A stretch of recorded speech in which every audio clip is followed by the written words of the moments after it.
வணக்கம் மக்களே! இந்த வீடியோல நம்ம சில பங்குகள் பற்றியான அப்டேட்ஸ் எல்லாம் டிஸ்கஸ் பண்ண போறோம். எத பற்றியெல்லாம் பேச போறோன்ட்டு ஒரு கிளான்ஸ் நம்ம பார்ப்போம். இன்னொரு ஐடி நிறுவன பங்கு கிட்ட இருந்து பைபேக் அப்டேட் வந்திருக்கு. பெட்ரோநெட் எல்என்ஜியோட ஏற்றத்த பற்றியான காரணத்த டிஸ்கஸ் பண்ண போறோம். பாலிகேப்போட புது டார்கெட்ட கேட்டா மலைக்க வைக்கக்கூடிய விதத்துல இருக்கு. அதையும் பார்ப்போம். ஜிஐசியோட ஓஎஃப்எஸ் டீட்டெயில் வந்திருக்கு. அதையும் டிஸ்கஸ் பண்ணுவோம். ஸோ அசோக் லேலாண்ட் கிட்ட இருந்து ஒரு அப்டேட் வந்திருக்கு. ஜெரோதா, குரோ, அப்ஸ்டாக்ஸ், ஏஞ்சல் போன்ற புரோக்கரேஜ் பார்த்தீங்கன்னா, இப்போ யுஎஸ் ஸ்டாக்ஸ்ல இன்வெஸ்ட்மென்ட் பண்றதுக்கான முறைய அறிமுகப்படுத்துறதுல ரொம்பவே துரிதமா இருக்காங்க. அத பற்றியெல்லாம் நம்ம இதில டிஸ்கஸ் பண்ணுவோம். ஸோ ஃபர்ஸ்ட்டு நம்ம மார்க்கெட் அப்டேட்ல இருந்து ஆரம்பிப்போம். ஸோ இன்னைக்கு நம்ம மார்க்கெட் அப்படியே ஸ்லோவா படிப்படியா பார்த்தீங்கன்னா, ஒரு ஏற்றத்த நோக்கி போயிட்டுருக்கு. பட் ஒரு 100 பாயிண்ட்ஸ் வரைக்கான ஏற்றத்த தான் நிஃப்டி டெலிவர் பண்ணியிருக்கு. பேங்க் நிஃப்டி வெறும் 40 பாயிண்ட்ஸ் வரைக்கான ஏற்றம். பேங்க் நிஃப்டிய பொறுத்தவரைக்கும் இன்னைக்கு லார்ஜ் கேப் பிரைவேட் வங்கி பங்குகள் எல்லாம் அந்த அளவுக்கு பெர்ஃபார்மன்ஸ் பண்ணல. ஸோ எச்டிஎஃப்சி பேங்க் மட்டும் பார்க்கும்போது ஒரு 1% மேலான ஏற்றத்தை கொடுத்துருக்கு. மற்றபடி மற்ற பங்குகள் கிட்ட இருந்து அந்த அளவுக்கான சிறப்பான பெர்ஃபார்மன்ஸ் இன்னைக்கு டேல ஏற்படல. அதே நேரத்தில் நிஃப்டி 50 ஏறுவதற்கு அருமையான ஒரு கான்ட்ரிபியூஷனும் ரிலையன்ஸ் நிறுவனம் பார்த்தீங்கன்னா அமைச்சு கொடுத்துருக்கு. ஸோ அது போக ஐடி நிறுவன பங்குகளான டிசிஎஸ் ஓரளவு நல்ல பெர்ஃபார்மன்ஸ், ஹெச்எல் டெக் ஓரளவு பெட்டரான பெர்ஃபார்மன்ஸை இன்னைக்கு டேல டெலிவர் பண்ணியிருக்கு. எஃப்எம்சிஜி பங்குகள் இன்னைக்கு டேல ஒரு நல்ல கான்ட்ரிபியூஷனை பார்த்தீங்கன்னா கொடுத்துருக்கு. இதெல்லாம் காரணம் நிஃப்டி 50 ஏறுவதற்கு.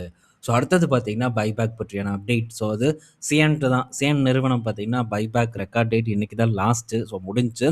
இப்போ இந்த பங்கு மேபி யாராச்சும் வந்து ஹோல்டு பண்ணலாம். ஸோ இந்த பங்கு ஆல்மோஸ்ட் ஒரு நல்ல டிப்பில் தான் வந்து ட்ரேட் ஆகிட்டு இருக்கு. ₹2000 மேலே இருந்தது.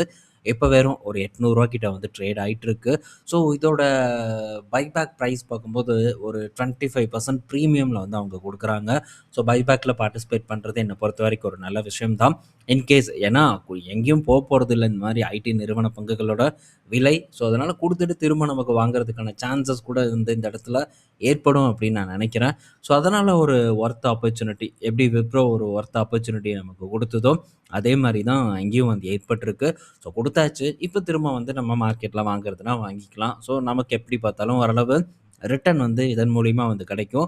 ஸோ பெரிய ஒரு தாக்கத்திலிருந்து நம்ம தப்பிக்கப்படுவோம் அப்படிங்கிறது தான் இதோட முக்கிய அம்சங்கிறத நம்ம இந்த இடத்துல வந்து புரிஞ்சுக்கணும்.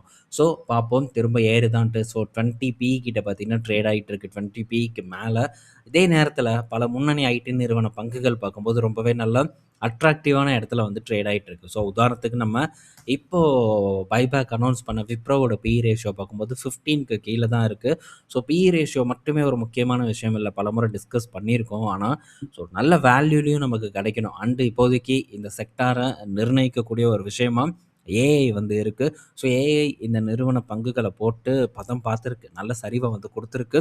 ஸோ தொடர்ந்து இந்த ப்ரெஷர் இருக்குமாங்கிறதெல்லாம் வெயிட் பண்ணி நம்ம பார்க்கணும். ஸோ அதுக்கேற்ற மாதிரி பிளான் பண்ணி பிஸ்னஸை அனலிசிஸ் பண்ணி அண்டர்ஸ்டாண்ட் பண்ணி ஸோ அதுக்கப்புறம் நம்ம ஒரு முடிவு எடுக்கணுங்கிறது என்னோட கருத்து. அடுத்தது பெட்ரோநெட் எல்என்ஜி கிட்டேருந்து ஒரு அப்டேட். ஸோ இன்றைக்கி பெட்ரோநெட் எல்என்ஜி பார்க்கும்போது ஒரு ஏற்றத்தை வந்து போஸ்ட் பண்ணியிருக்கு. ஒரு 1% வரைக்கும் 1.5% வரைக்கான ஏற்றத்தை இன்னைக்கு டேல டெலிவர் பண்ணியிருக்கு. என்னப்பா அப்படின்னு சொல்லி தேடி பார்த்தோன்னா ஸோ கத்தார் பார்த்தீங்கன்னா திரும்ப இந்த எல்என்ஜியை வந்து ப்ரொடியூஸ் பண்ணுறதுக்கு ஆரம்பிச்சிட்டாங்க அப்படிங்கிற ஒரு தகவல் வந்திருக்கு. ஸோ இதனால் திரும்ப பார்த்தீங்கன்னா இப்போ ஸ்ட்ரைட் ஆஃப் ஹார்மஸ் ஓப்பன் ஆயிடுச்சு. அதனால தான் அவங்க ப்ரொடக்ஷனை துரிதப்படுத்தியிருக்காங்க. ஸோ இதன் காரணமாக திரும்ப எந்த விதமான தட்டுப்பாடும் இல்லாமல் எல்என்ஜி எல்லாம் நமக்கு கிடைக்கிறதுக்கான வாய்ப்பு இருக்குங்கிற ஒரு எதிர்பார்ப்பில் இந்த நிறுவன பங்கோட விலை இன்னைக்கு டேல ஒரு ஏற்றத்தை வந்து டெலிவர் பண்ணியிருக்கு. ஸோ கெயிலும் லைட்டாக பார்த்தீங்கன்னா ஏறி இருந்தது. அதே நேரத்தில் இந்த ஜிஎஸ்பிஎல் பார்த்தீங்கன்னா போயிருச்சு. குஜராத் கேஸ் எப்போ வரும் அப்படின்ட்டு வந்து கேட்டுட்டு இருக்காங்க. ஸோ எனக்கு தெரில, அதை பற்றியெல்லாம் நான் பார்க்கல. பட் இதை பற்றி கவலைப்படுவதற்கான எந்த ஒரு அவசியமும் இல்லை.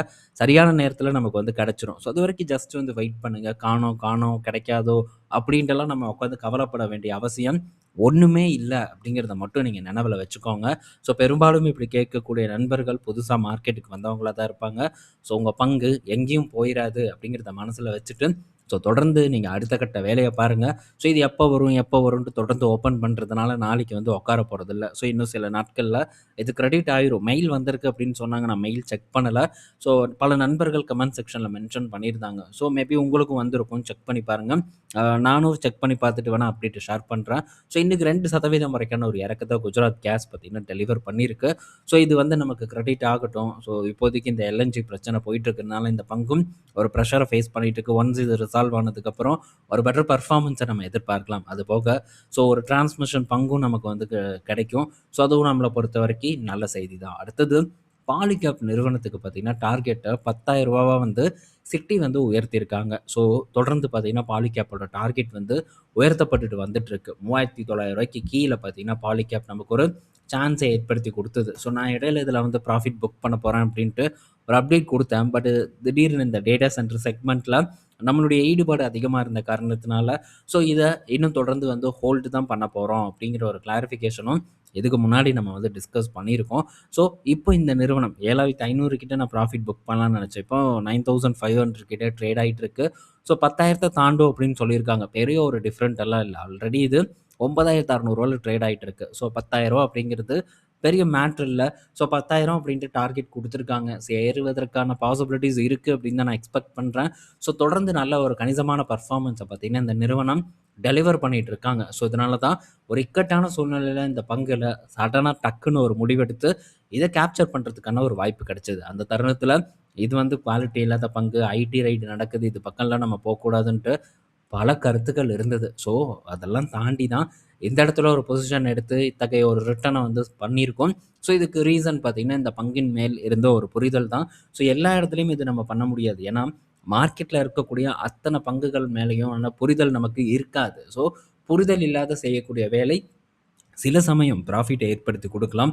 பல சமயங்களில பெரிய அளவுக்கான ஒரு நஷ்டத்த நமக்கு ஏற்படுத்தி குடுத்துரும். அதனால புரிதல் இல்லாத இடத்துல நம்ம பண்ணக்கூடாது. ஸோ எங்கு புரிதல் இருக்கோ, அந்த இடத்துல நம்ம துணிஞ்சு வந்து செயல்படுறதுக்கு ட்ரை பண்ணலாம். ஸோ அதற்கான ஒரு எக்ஸாம்பிள் தான் இந்த பாலிகேப் நிறுவனமா இருக்கு. ஸோ அதே நேரத்தில ஃபினோலெக்ஸ் கேபிளும் பார்த்தீங்கன்னா, ஒரு 1000 கிட்ட வந்து அப்படியே சுத்திட்டு இருக்கு. என்ன பண்ணலாம் அப்படின்ட்டு ஒரு யோசனையில வந்து திரிஞ்சுட்டு இருக்கு.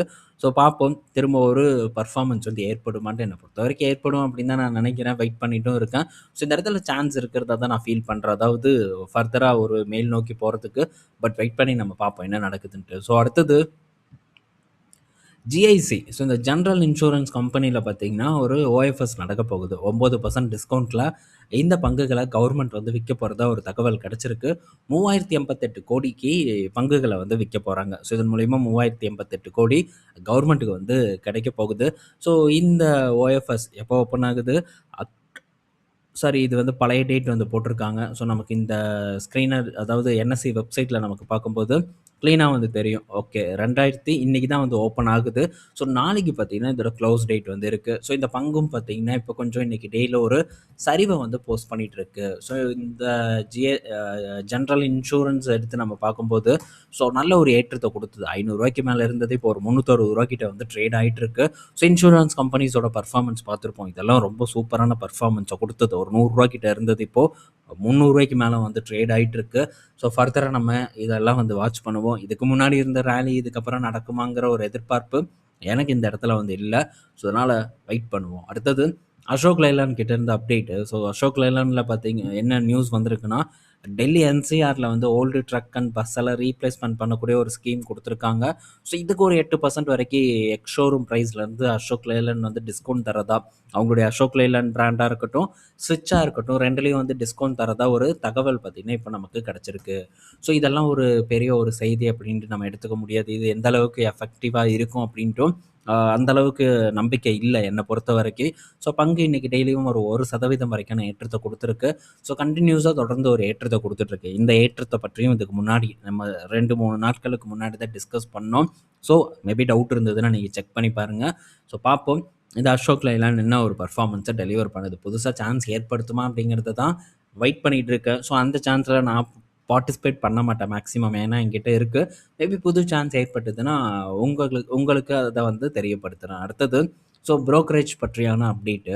So Zerodha, Grow, Angel One so முன்ன சொன்ன மாரி இவங்க எல்லாருமே பார்த்தீங்கன்னா, இப்போ குளோபல் இன்வெஸ்டிங்ல வந்து களமிறங்குறதுக்கு ரெடியா வந்து இருக்காங்க.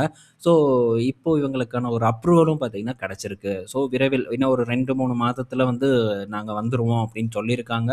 பட் இருந்தாலும் இதுக்கு முன்னாடி போன வருடமே Zerodha வந்து சொன்னாங்க. கிட்டத்தட்ட 8 மாசம் ஆயிப்போச்சு.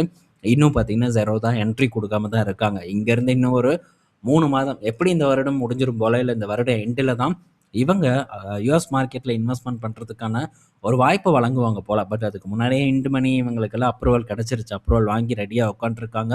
கிஃப்ட் சிட்டில. ஸோ அதுவே ஒரு பெட்டர் தான் என்ன பொறுத்தவரைக்கும். ஸோ நல்லா இருக்கு. முதல்ல இந்த இன்ட் மணி யூஸ் பண்ணுறதுக்கே நான் கொஞ்சம் பயந்துட்டு தான் இருந்தேன். பட் அதுக்கப்புறம் ஸோ தேடி அது இதுன்னு எல்லாம் பார்த்து ஓகேவா பட்டது காரணமாக தான் இதை வந்து நான் சூஸ் பண்ணேன். ஓகே, இப்போ நல்லா தான் வந்து போயிட்டுருக்கு. ஸோ தொடர்ந்து இந்த இடத்துல தான் கண்டினியூவும் பண்ண போகிறேன். மேபி செகண்டரி அக்கௌண்ட் ஏதாச்சும் யூஸ் பண்ணணும் அப்படின்ட்டு இருந்தால் ஜெரோதா வந்துச்சுன்னா நான் ஜெரோதாவில் வந்து டெஃபினட்டாக ட்ரை பண்ணுவேன். இந்த வீடியோவில் பல இன்ஃபர்மேஷன் டிஸ்கஸ் பண்ணியிருப்போம். பயனுள்ளதாக இருக்கும்னு நான் நினைக்கிறேன். ஈவினிங் நம்ம இன்னொரு வீடியோவில் மீட் பண்ணுவோம். பை மக்களே.